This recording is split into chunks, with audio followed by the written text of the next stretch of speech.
So just go down. Right. Okay. Hi, everyone. So our last segment of the day is a panel discussion with folks within the Down syndrome community.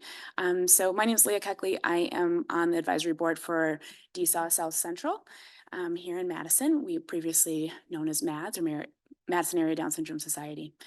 So it's just a little slide about our mission, which you can read on your own. And then Kelly, introduce yourself. I gotta find the right arrow. Hey, hi everyone. I'm Kelly. I'm the director at Gigi's Playhouse Madison. We are a Down Syndrome Achievement Center. We love being able to partner with DSAW and Wiseman on this amazing event. Again, you can see everything on our slide as well, but we do invite you to visit our website. We have a calendar up there that has all of our most recent events and everything we offer. So if you are a family who has not been connected with us, please reach out because we want to make sure that you are part of our mailings and you're getting all the up-to-date information. That's our goal, is to serve as many people as we can, and we're growing like crazy. So we do appreciate every single family we have, and we want to make sure we're reaching everyone too. So thank you so much for being here. We're going to kick it off with our amazing panel of volunteer families here. A slide doesn't switch to on them. Okay. All right, so just to get us started, we're going to start with introductions. So if everyone could, we'll kind of start with Nathan, we'll head down the row. Introducing yourself and your relationship to Down syndrome. So if you're a parent or caregiver, the individual with Down syndrome, their name, age, whatever you'd like to share. And then Maya's here too, so she'll talk about her relationship to Down syndrome. Okay, go ahead. Good morning, everyone. Can you hear me? Good. My name is Nathan Gerlach, and my wife is Catherine. She'll introduce herself, but we have a daughter, Sylvia, who is 6 years old with Down syndrome.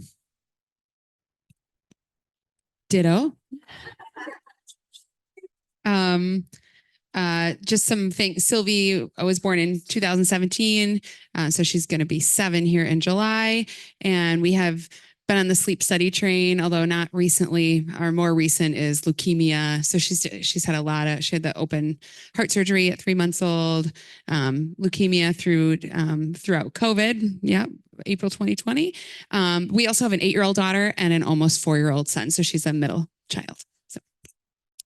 Hi, everybody. My name is Maya Gringas. I'm 23 years old. Something to know about me is I love to read, write, and I'm a musical theater enthusiast. I am a Madison College graduate, and I work at checkout at Target, Pittsburgh. I have a 3-year-old mini golden doodle Coda who brings me joy. I played the violin since 2011. I have played piano since I was 3 and participated in voice and piano recitals since. Hi, I'm Amy Ulrich, and I am a sibling to my brother with Down syndrome. He's 47, and Chris and I live together, and I am his legal guardian and full-time caregiver. I am Jill Yankee. I have 9 children ranging from almost 12 to almost 27. When our 7th child was 1 year old, we adopted a 4.5-year-old son with Down syndrome. So both the boys are now 14 and 18. We've just gone through the guardianship process for our first son, and I think we'll probably take a different route with supported decision-making for our second son because their needs are really different. And is that it? Jill, if you want to keep going as long as you had the microphone. So the first question is, what are the biggest challenges when attending doctor's appointments? And we'll have you all answer this. We'll just kind of go back down the line. I feel like our medical team is awesome. One of the things that we try and do is look at what we can do to build independence for our boys. One of them really struggled with sleep apnea, and due to his needs being higher, we felt that a CPAP was going to decrease his independence. So we looked at other options. And I have to say we were really blessed in finding other solutions by just asking, what are the other options? Actually, if you Google my son's name, you can see a case study written on the UW website about his glossectomy. He was the first one in Madison to have it about 3 years ago. And they bought the equipment to do it afterwards because of the success with him. And I can share more about that later on. Well, my biggest challenge, I guess, maybe as a sibling, is that the doctors typically and nurses typically won't listen to my suggestions during the appointments, and that's been a ongoing challenge. Chris is like the greatest guy in the world, but he does have an IQ, very low IQ, and is fairly non-communicative, but he will also say yes to everything. So when we go to doctor's appointments, I will try to let the doctors know that it's best to probably involve me in the conversations. I can help them kind of translate what Chris is saying. And then they will usually turn around and ask him a direct question like, Chris, are you having any pain right now? To which he will say, yes. And then they'll go, oh my gosh, you're having pain right now. And I'm like, no, no, no. He's not in any pain right now. He says, again, he says yes to everything. So I've noticed that as kind of an ongoing pattern with pretty much every appointment that we've gone to. I've always had to try to remind doctors and nurses that that they really need to involve me because I can help interpret what he is trying to communicate. So I believe my own big challenge when I barely even knew that I had a sleep study when I was a kid. But I feel like one of my biggest challenges with the stickers being put on me from the doctors, I felt kind of trapped and I felt pretty agitated with that. So I would say for myself, that is one of my own challenges because having all those stickers on me felt like I'm someone else's property. And I just personally felt like scared about that. And I was like a kid, so I like barely remembered it, but that was my own challenge. So Maya, I have another question for you on that one, if you want to keep it. Do you make your own doctor's appointments and do you attend appointments by yourself? I sometimes do attend doctor's appointments by myself, yes, but when it comes to making big medical decisions, my parent comes along to answer.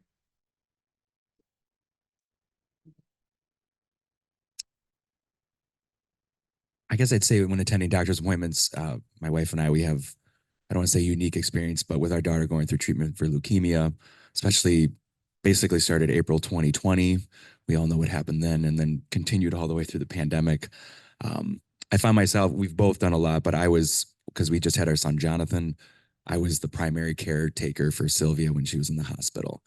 And I have found that you kind of become a broken record, but it's so important that you continually advocate and you kind of leave no stone unturned. And you don't make assumptions that the doctors know what's best. And that's not to say that doctors don't, but they just don't know your kid.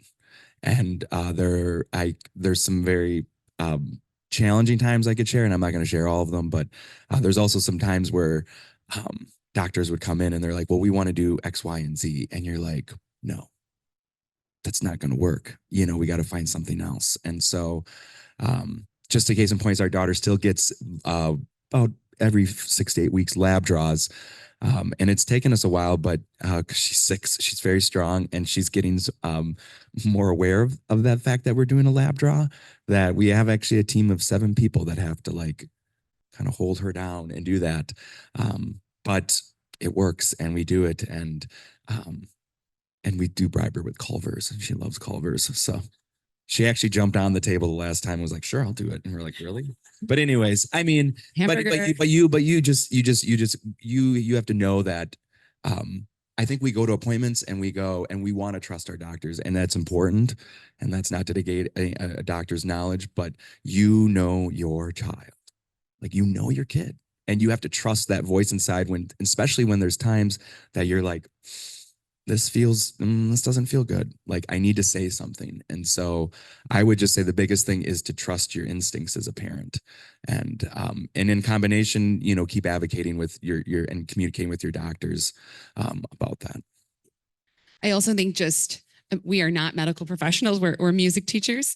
But just trying to wrap our head around all of the specialists and so that when you go to, like lately, you know, we see HEMOC, but then we're also seeing now immunology and endocrinology, and those are tricky ones. Immunology and man, you see those labs and you're like, I have no idea what that means.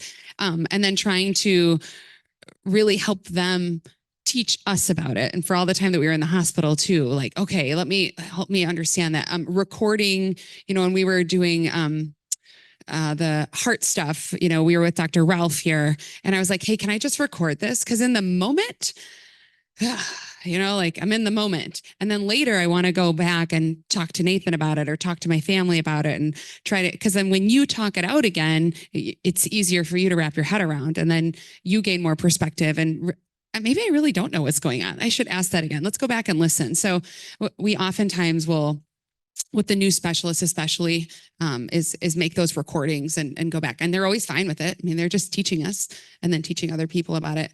And then the other thing is, if you're ever in the hospital, you get shift changes.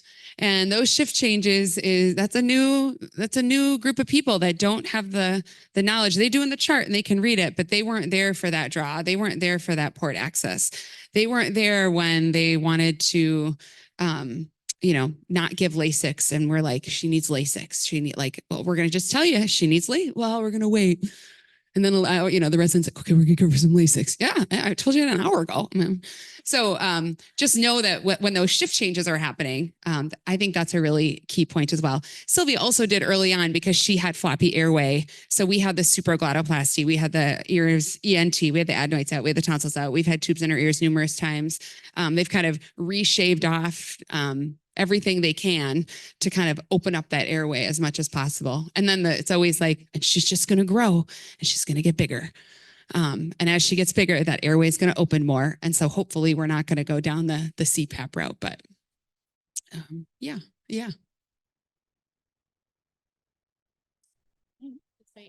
I agree with the recording thing. I forgot about that. And that's a really good tip, I think, if your doctors are willing to let you record. Because this isn't like my wheelhouse. So, I don't know what they're talking about half the time. So I have recorded some, to be able to go back and listen is really helpful. Right. For our next question. So we've been talking a lot about sleep apnea today, and various interventions that come with the diagnosis. We also had a chance to hear from folks about ways to help with tolerance for things like CPAP.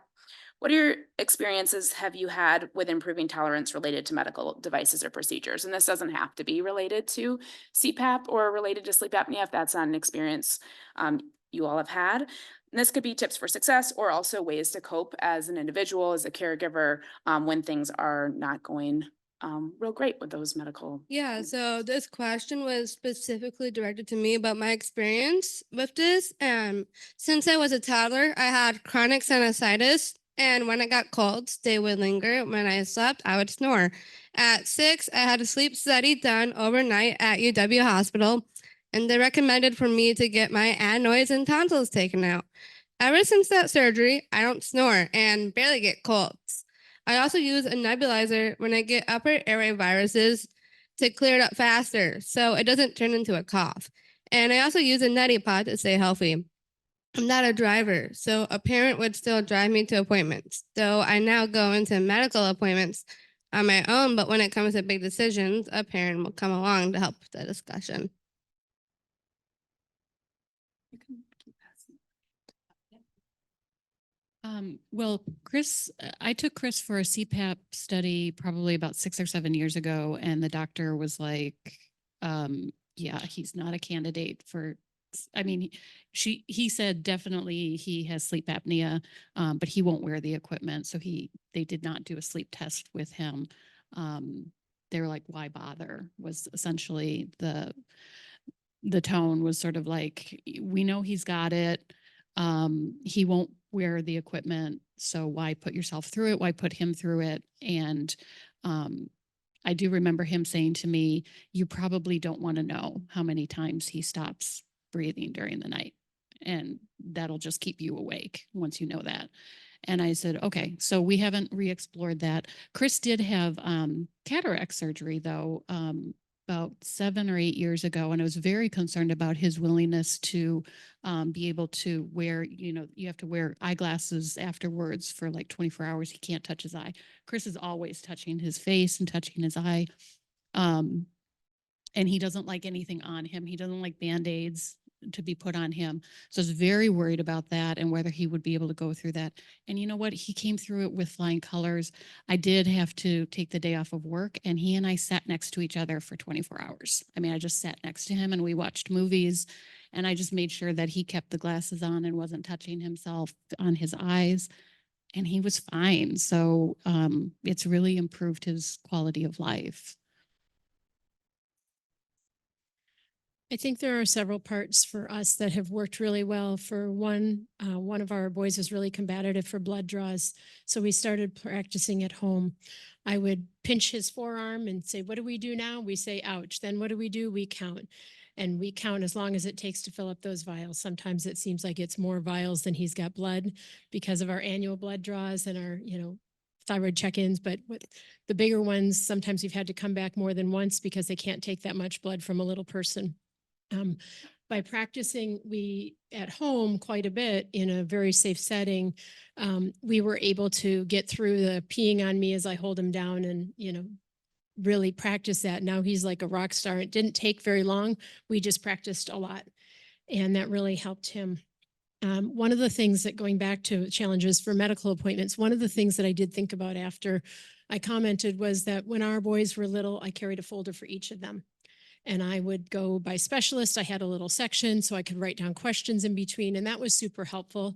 That was in the days before smartphones. Maybe there's a more efficient way of doing it now. But what I really liked about having the folder was that I had a clear view on the back, and I always had a big picture of them and a big picture of them with their family. Because sometimes I think you'll even hear doctors say a Down syndrome patient. Well, it's actually a patient with Down syndrome. Their Down syndrome doesn't define them. They're more a person than they are someone with Down syndrome. And when we have that picture, I would just put a fresh picture in there every so often. People would comment on their family and they'd see them in a loving family with arms around them in a family picture. And I think that really helped to keep the person part first. I was reminded when you said practice. Sylvie had to have she has an echo once a year, maybe more, but generally once a year. And when she was younger, I felt like we could kind of handle that. And the older that she gets, the trickier that it is. And I think even lately going to the dentist is challenging. So, just that whole, the whole laying back just puts you in that vulnerable position, right? For anyone. And in her experience usually means a poke and a blood draw, most of the time. So even like going to the dentist this week is more challenging than I care to admit.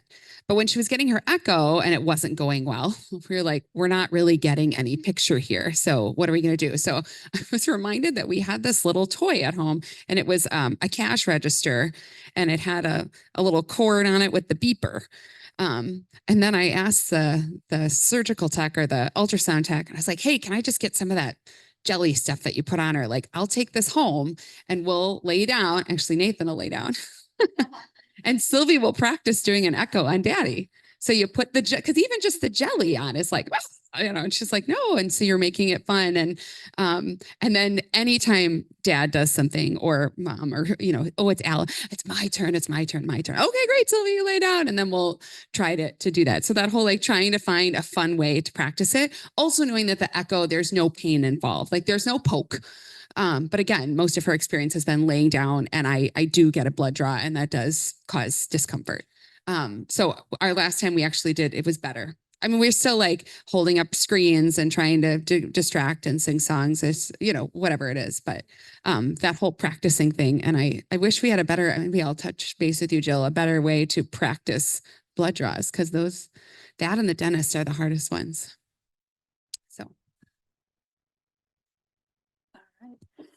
And this is going to be for everyone again, so we can just start with you guys down at the end here.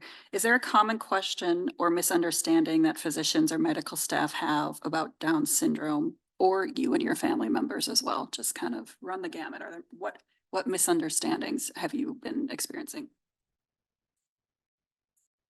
I mean, we actually chose a provider who has 2 daughters with Down syndrome. That was a big reason we switched over to her.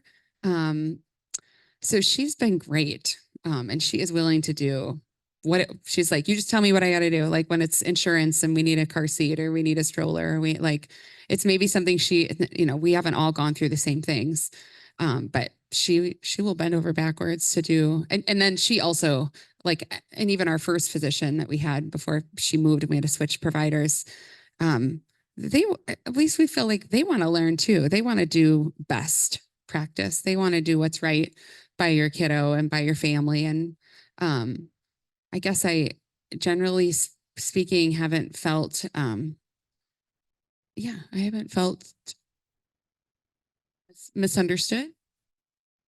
I'm just going to go back to the avocation piece of it. It's really important.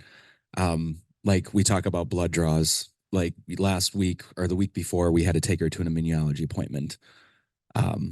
We had to do a blood draw. I wasn't planning on that. And when the team walks in and they've known our daughter well enough now that we have a cavalry of people come in, which is good. But I don't assume anything. I tell people, this is what you need to do. This is what you need to do. Okay, someone's going to have to lay across her legs. I promise you, she's not going to hurt you. She's probably going to kick you, and it's probably going to hurt you more. Like, so you have to, like, it's educating people in that moment and saying, this is what you need to do to help this experience go better. And not feeling bad about that. Don't be nice Midwest about it. Just, this is what we need to do. And I know I was sitting in the immunology appointment, and unfortunately, the way I kind of, because now our daughter is old enough, like we pull up to the hospital and she's kind of like, oh no, like she doesn't want to go in. And so I was like, oh, no pokes today. Well, then we go to the appointment and they're like, well, we got to do a blood draw. And I was like, ooh, so Culver's helps, just so you know. Then but again, there was also, I'm just very much about like, let's do this, because a lot of times when doctors will talk to us and they'll say, oh, we're gonna have to do this, how is it gonna go, like, and I'm like, we need to do this as efficiently and as quickly as we can, and use that term, use that verbiage, efficiently and quickly as we can. Let's not, because again, that's just for our daughter. We know that when she's waiting in that room. Now we get a private room when we go to the blood draws. We walk in and they know that. But before, we kind of said, hey, we just need a private space to do this. And so it's the continuous advocating and assuming, if you assume like everyone's going to know what your daughter needs, you're going to have, I think, more experiences that aren't going to go well. And you just have to, advocate constantly. And it may seem exhausting, but gosh, after a while, it becomes a habit. You're just like, I'm constantly just assuming that I'm going to tell you what I think you need to do. And then it goes better. So this year I went to a new provider for a well visit, and I went in alone. But technically, like she was like talking to me about like all the like, the like vaccines like you're forced to get like since you're like a kid, and I know they keep pushing it. But for me, I feel like one of the biggest misunderstandings was that she was talking to me like I didn't understand. So she was kind of like looking at me like, just because I'm born with Down syndrome. To me, it felt like she was trying to talk to me like she was trying to belittle me, that I didn't really understand. Like, I need all these vaccines, but I was like stern enough to say that I didn't really need it. So she went on to talk to my mom, like reviewing the whole thing, like telling my mom what I needed, what I should get, like, should we do this now? And I just felt like, overwhelmed with the whole fact that she was trying to belittle me out of it. So I feel like that was one of the biggest misunderstandings, like with medical doctors. Like, you can't just like sit and tell someone what you think that they want to give you, when they should have been asking you, what do you want given to you in this moment? She didn't even ask me that question. So it felt like, hello, I'm a grown up here. I can answer for myself. I don't need my mommy having to answer all the things that I should have told you myself specifically. So I was kind of like overwhelmed by the whole thought of it. So I don't really have anything to add to this I just feel like I'm challenged by finding doctors in our community who are familiar with adults with Down syndrome. And I don't know if that's just me, maybe I'm just not finding the right people, but I find that I'm just constantly having to educate the doctors. So it'd be great if there was like some, services or doctors who specialized in working with the aging population with Down syndrome. It just doesn't feel like I'm finding those folks. I think I've noticed that too many providers try to say too much to my sons, giving them too much information, too many choices. Honestly, if they can be very straightforward and then ask if there's anything more I can add or that they need to hear, that's better. Too often it's like 6 choices of dental fluoride flavor, 6 choices of Band-Aid options. Like, can you give 2 choices? And that's what I usually have to say. Give 2 choices and let's go with that. Interrupt, but I just want to share something that might be helpful for the audience. Get up so fast. So I just want to share something that might be helpful for the audience.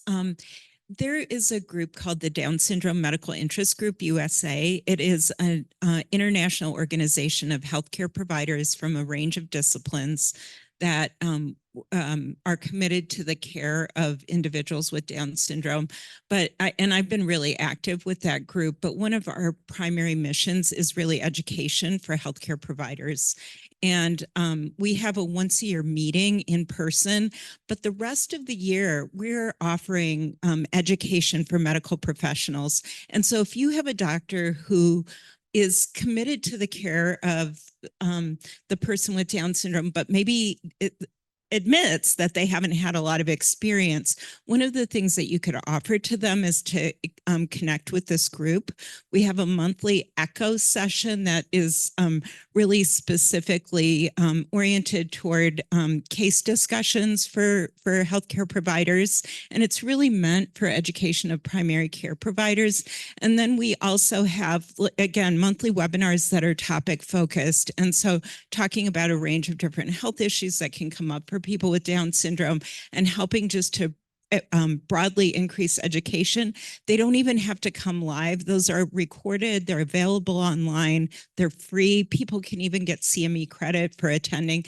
And so we're really trying to do everything we can to get the word out to families, because we want we know that sometimes doctors aren't going to stumble on this stuff on their own, and that the way to find out about it is because a family member says, hey, that's great that you're interested. Let me tell you where you can go to find out more. So thank you for letting me share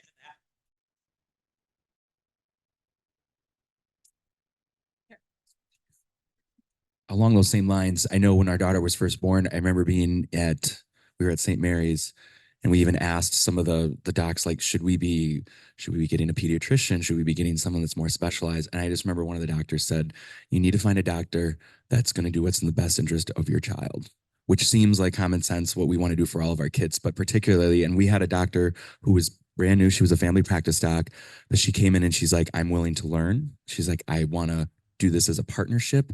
And she's like, and we work together. And so I do remember the docs when our daughter was first born just saying, you need to have a doctor that will be willing to work with you and also be willing to probably take suggestions from you and do what's best for your kid. So kind of along those same lines of just like willing to be educated, willing to be open-minded. And that might mean you have to go through a couple doctors, but if it's for the best interest of your kid, then it's worth it. This is a question for Maya, shifting gears a bit. So to get to know you a little bit better, Maya, could you share why you chose to go to college and a little bit more about your Yeah, sure. college So experience? is this microphone on? It is. Okay, thank you. I went to college because it really piqued my maturity as a young adult for my own self-exploration and discovery. College enriched my knowledge about the world around me from the courses I took. I graduated last year. I got my associate's degree in major arts and humanities. So I'm gonna say that before I keep going into my answer. Some classes I took were art history, environmental issues, developmental psychology, and literature. It broadened my perspective about how I can see the world through many different lenses. College also gave me many opportunities to make more friends, building good relationships with my professors. I felt proud of myself as a young adult that I graduated college, knowing that my mom and all our family members went through college. My mom got her bachelor's degree in art education, and she also teaches yoga. and is a grief counselor. So I feel pretty honored that I took in under my own education to follow along the footsteps of the people who are older than me that went through that education. I also wanted to go to college because my cousins went to universities. My cousin Natalie went to Alabama to be an engineer. And I felt like it was a good thing for me to go to college because, you know, my cousins went there. So I thought it was like a typical thing to do. Maya, one more question too, because you just joined the board of directors at Madison, at Gigi's Playhouse Madison. Can you let us know what made you decide to apply to that and go through that process? Yeah, so the main reason why I felt like I wanted to join the board of directors here at Gigi's Playhouse Madison, which was like a biggest leap I ever took in my life because like from my experience like being with Gigi's Playhouse, I just like wanted to get the scope of what the mission was. And now I think I wanted to join the board of directors for more of like leadership management along the lines of the mission of like Generation G, acceptance awareness in the Down syndrome community. My older sister Tajalee is a leader, and she is someone who I look up to very much in my life. And I felt like if I stepped in and became a leader and do more things at Gigi's Playhouse Madison, I would be more like my older sister because I inherit that from her. So that was like one of the biggest reasons why I wanted to be on the board of directors, and just to like more than like, because I'm already an advocate. I made an advocate committee like in 2020 during the pandemic, but now that's being structured along the lines of something else, like what is it and such. So I decided to take the opportunity to like lean more. So I decided to join a board of directors because I personally know the board president because we're like in a tap dance class together, and I love her daughter very much. She's someone that I advocate for. Her daughter is Alexa, and that one of the me being an advocate for Alexa is partially the reason why I want to be in the board of directors too, so I could help be a support to people like her and watch them grow up into the person they are today.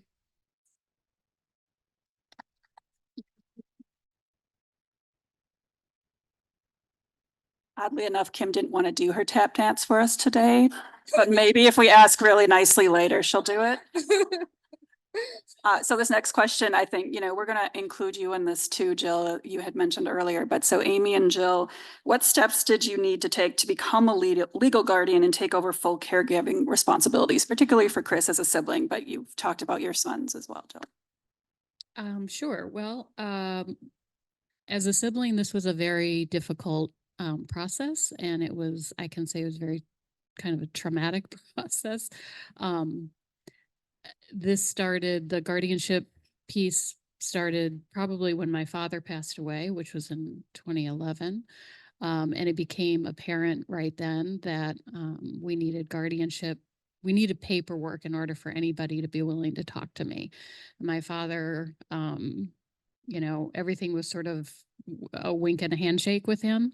There was never anything in writing. And so when he passed, it became very, very difficult to navigate Chris's care. The banks wouldn't talk to us. Social Security wouldn't talk to us. Doctors wouldn't talk to us. My mother did not have guardianship over him, so when my father passed away, Chris was, he would have been 30, in his mid-30s. So again, everybody wanted to talk to Chris, and Chris says yes to everything. So we realized that was a dangerous situation. My mother did not want to go through the guardianship process because she was terrified. She's terrified of doing the paperwork. She was terrified of meeting with attorneys. She was terrified of the guardian ad litem process. She thought that something was going to be taken from her, and she was terrified to go to court. She just shook and so I had to really kind of keep pushing it. These were very difficult conversations I had to have with my mother. My mother and I did not have a good relationship. And so these were very challenging times. I ended up researching the guardianship process in Wisconsin myself, going online, filling out the paperwork myself, doing the process myself. It involved notifying all of my siblings. we were, and I don't even know where some of my siblings are. So I had to this was a very difficult process. It involved getting the guardian ad litem to come in and do an interview. My mother was terrified. Going to court, my mother was terrified.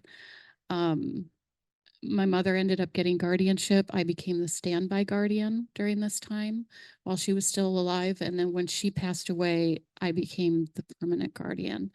I had to go back to court to do that. But I was kind of familiar with the process at that time. But these things needed to be in place in order for us to be able to navigate Chris's world. And so it was a very important step. It was a very challenging step for us to do. I'm not gonna, and every family is different, but it can be a really difficult time for families with special needs members. And it sounds like the advanced planning maybe would have helped make that simpler for your family. Yeah, and that's a good thing. My mother was not willing to talk about advanced planning. So these were other conversations very difficult conversations that unfortunately siblings, they have to put themselves in sometimes. I had to have a conversation with my mother about her death, and she did not want to talk about that. I had to have a conversation with my mother about getting an attorney and developing an estate, a special needs trust for him. And my mother was furious with me. She was furious. I secured an attorney here in Madison, Iris Christensen, to come in and do a special needs trust for us. And when my mother got the papaperwork, she was furious that I I'm had so done that. sorry. You had to So, deal with this, but I but appreciate- siblings, siblings find themselves. I am connected with a lot of other siblings, and they find themselves having to put themselves in that position because sometimes their parents just aren't willing to have these conversations. And I had to say to my mother, you're not going to live forever. You're not, are you immortal? I wasn't aware that you had the superpower. That's great, Mom. But her anxiety was very real. And she just did not want to talk about it. But once my mother got over her anger with me and was willing to talk to the attorney, I saw this level of peace come over her that I think the fear that she had was alleviated, and we were able to develop a plan where my mother was able to develop a special needs trust. And so the home that Chris lived in with my mother was willed to him, to this trust. And so Chris and I live in that home. So I always say that this is Chris's world and I'm just living in it because I relocated. I lived in Denver at the time, and I relocated myself and quit my job and relocated to Madison and moved in with Chris. So it's his home. He's my landlord. And it's Diet Coke and Cheetos all the time to keep him happy. It's really So a beautiful thing that you It stepped is, up. and it for, ended up in this working out, but role. it took some very, very difficult conversations. And it's just a position you have to put yourself in at some, unfortunately, for some siblings out there. So it's worked out in the end, but those were some rough days. Yeah. So Well, that's awesome that you stepped up to the plate to help your brother. And that's kind of what we wanted to try and prepare for in advance, because that's a lot of heartache, and I can see how difficult that was for your family. We have 9 children, as I mentioned. Our sons with Down syndrome fall number, it's kind of the order of age in the family or the order of coming into the family, either 7th and 9th or 7th and 8th or whatever. One's a little older than one of our biological sons, so he'd be number 6 age-wise. But we really didn't want to create challenges long-term, but we kind of always felt like advocating is something that's really important to me for my boys. And so when this came upon us and we were meeting with a IRIS consultant that was going to be on, his adult program director or whatever they call him, in December, his birthday was in early January. We felt like we were ahead of the game. And she's like, oh, you've got time. You're going to have to do this online, guardianship thing and do this and this. Well, I just happened to pick up the phone and call into the courts, the clerk of courts the next day and ask them questions. They're like, well, you're way behind the 8 ball on this. You really need to get moving if you want to have guardianship by the time he turns 18. I'm like, whoa, wait, like what? We're going into Christmas. We have a lot going on. So they said, well, you need to get an appointment this week with the guardian ad litem or with the courts so that you can start the process going. I'm like, okay, well, we got the appointment for the next day and started scrambling about what we had to do and pulling everything together. And it turned out we received guardianship 2 days before his birthday, but the paperwork didn't arrive from the courts until his birthday, and we were out of town and I couldn't print it out. Well, I lost medical access for a few days in a time when we needed to share a psych report that needed to be discussed in the IEP the following week, and a lot of pieces. Just they happened okay, but it caused extra challenge in doing it. It was a process that took a lot longer. My husband and I decided guardianship was the right role for us. And we asked one of our older sons, who is well established and married with family of his own, to be the standby guardian in case something were to happen to myself and my husband at the same time. So he's already taken that course, but there's roughly a 3-hour course with little quizzes and things that you have to do online, step by step. You have to wait a couple days for your certificate to come through and then upload that to the courts, as well as, doing some documentation saying that our son Bryson was served papers and somebody else has to serve those papers and certify with a notary. So they're just a lot of little pieces. And for somebody who's used to kind of keeping the ducks in a row, it still felt like this takes time. We didn't have an attorney that we hired to do the process because we felt we could do it if it were out there for the public to do as an option. The guardian ad litem came to our home and she did speak with our son. And we had said, he's not real accurate either. Like he'll agree to things or say things. So we're like, phrase them in 2 ways if you really want to know the answer. Is he in pain? Are you in pain today? Yes. If that's the answer. Are you comfortable today? If he says yes to both, obviously it's clear, and so we said, think about those things if you want an accurate answer, and that'll give you an idea of how accurate he is in his responses. We probably have a better sense for those things because we can look at the big picture of his behavior, his, activities of daily life and how he's handling them currently. So if you want better information, you can ask us, but at least if you're only asking him, please ask the question so we could answer in the negative or in the positive both times and give you an idea of if it's accurate. So I'm thankful that the guardianship process is there, but it did take some effort. And I think if we were to go that route again, I would probably give myself a little more time so that we weren't trying to stress around Christmas to get the paperwork over to the courts a week early. And, literally there's a lot of little pieces that you don't realize that have to be done. A certification with a physician. Thankfully, our doctor was willing to schedule it for the following day. And she spent an hour on the phone. Not very often can you get that sort of service with physicians because they're so busy and they can't clear their schedules like that typically. So.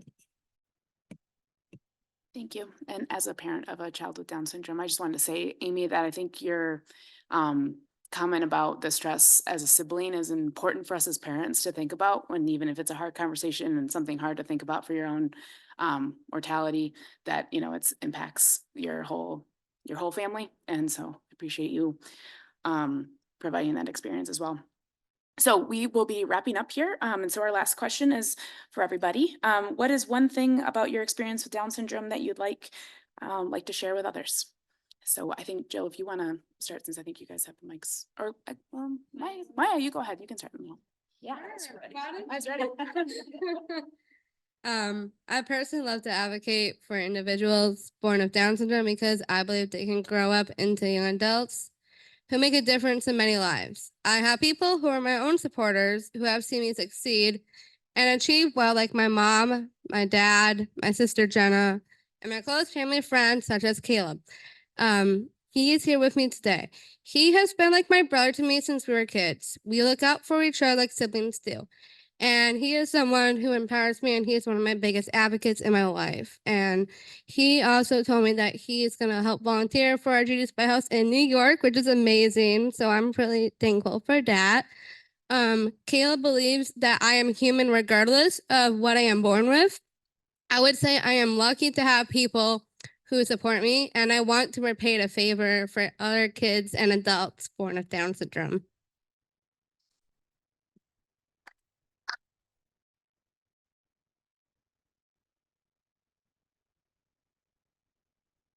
Definitely on a team here. I think Sylvie had a birth diagnosis. And that was a little bit, I would say, traumatic, kind of like, no, no, no, no, right? And yet I also think like, wow, we have this beautiful baby. Like, really doesn't matter. Like, got this baby in my arms. This is amazing. But like from that moment, like we were just given resources. We were offered resources, and man, did we take up those resources. The resources are here. Gosh, if you live in the Madison area, we are one lucky group of human beings here. There's, the Birth to Three, there's the medical, there's Gigi's, there's DSAW, there's people who are seeking out, right? There's this, there's the therapist, there's your teachers and and the more conversations you have, like what we're doing today, it feels like I'm preaching to the choir, the choir director. But it's the connections, right? And it's when you have the connections. So right now we're like trying to get an adaptive car seat for Sylvie. And we've been working on this since last summer. And she's over the pounds for the regular car seat, but an adaptive car seat is over $1,000. And we feel like insurance should be able to cover that. And they're not. And so we go to the Cole Safety Center and then we're like, okay, I guess she's going to be in one that's too small for her. But then they're like, you know what, why don't you just borrow this one until you get it figured out? We're still borrowing it. It's like 9 months later and we still have the Cole Safety. And in the meantime, our CLTS advisor or coordinator said, hey, why don't you reach out to ABC for Health? And then I was like, ABC for Health, ABC for Health. Why do I know ABC for Health? It's like, oh, they're the ones that connected us with Katie Beckett. Well, this is when Sylvie was born. Like, I don't remember, but they still had us on file. And now this lawyer advocate person has been an extremely huge help. And now we have a nurse case man. Like, you just reach out to the resources. And when you don't even know that like just making connections, going to things like this, having conversations, because things come up and then you're like, that's the miracle I needed. Like, thank you. It's been a long time. And then I think the other thing I would think is, we were just talking about this last week, is don't assume. We know Sylvia's comprehension is really strong, even though her verbal is okay. And we were at the table the other day and I was like, oh, I got to take Sylvia to the dentist and then I got to take her to HEMOC. And so I got to take her to the doctor. And I was talking to Nathan and she was sitting at the table and she heard doctor and she goes, no. And I was like, oh, she was paying attention to what I was saying to Nathan and she knew I was talking about her and she told me no. And I was just an aha moment, like, watch out, mom. Like, watch what you say. So seeking out resources, connecting with people, and don't assume. You probably said it all right there. That was really good. I guess the one thing is having our daughter with Down syndrome has just taught me to look at people. I'm sorry.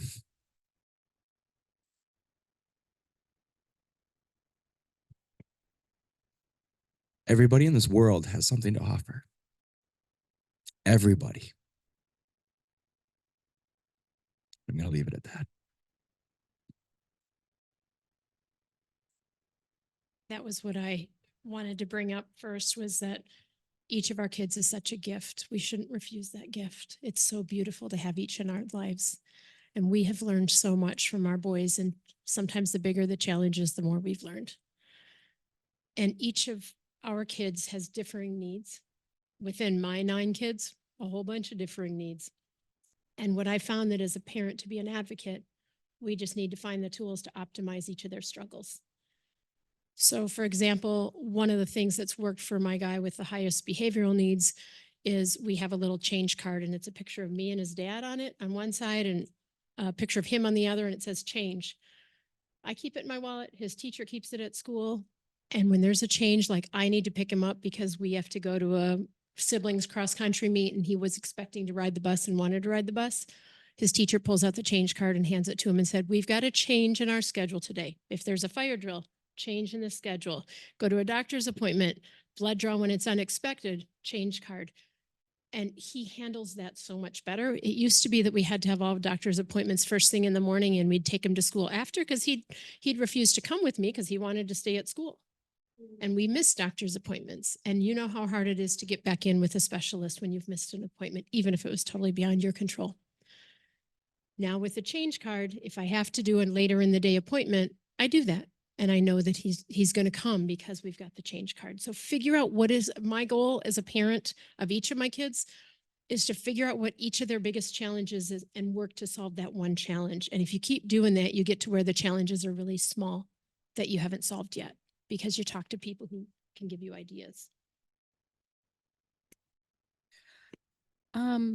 I guess as a sibling, that's a hard question. I think my experience as a sibling is a lot different than as a parent, but what I've learning, the more I've been caring for Chris, I keep saying to myself, so this is why my mother did it this way. I find like there were I always used to think some of the things she did was just weird. And then now I'm like, oh, that's why she would do this. Like, okay, I got it now.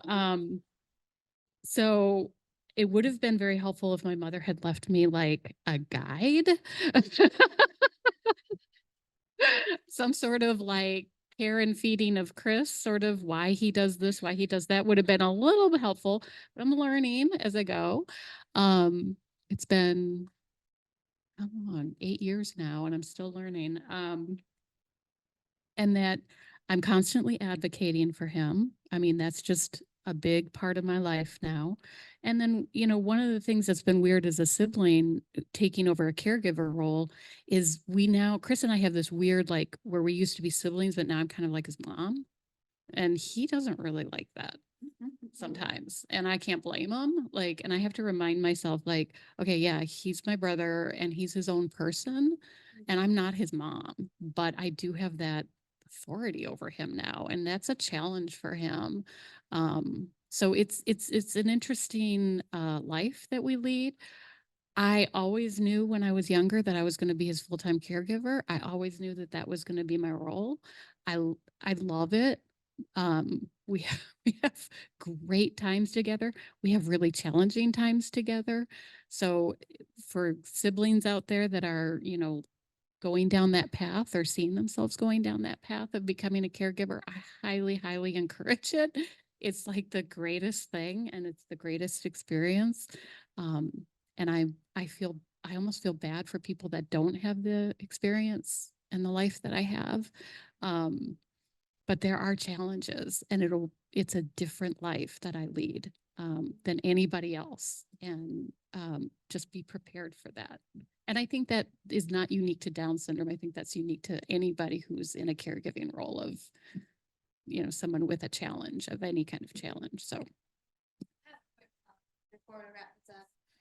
Yeah, so one of the things that's just been gonna make a quick comment, don't just assume what individuals with Down syndrome are actually capable of, because you all should just know that, like for a fact. You can't just like go out in the world and like stare at someone and like expect them to know what they can do. You need to know how strong, confident, and badass that people with Down syndrome are born to do, because that's something that we should all be proud of. And we shouldn't have people to just assume what we can do, because we are so much more than just what people can assume about each other.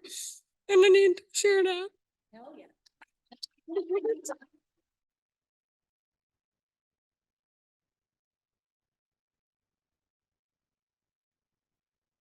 Maya, with people like you able to communicate your needs and what you like and don't like, you're standing up for a lot of individuals who may not be able to communicate it as well. So thank you for doing what you're doing.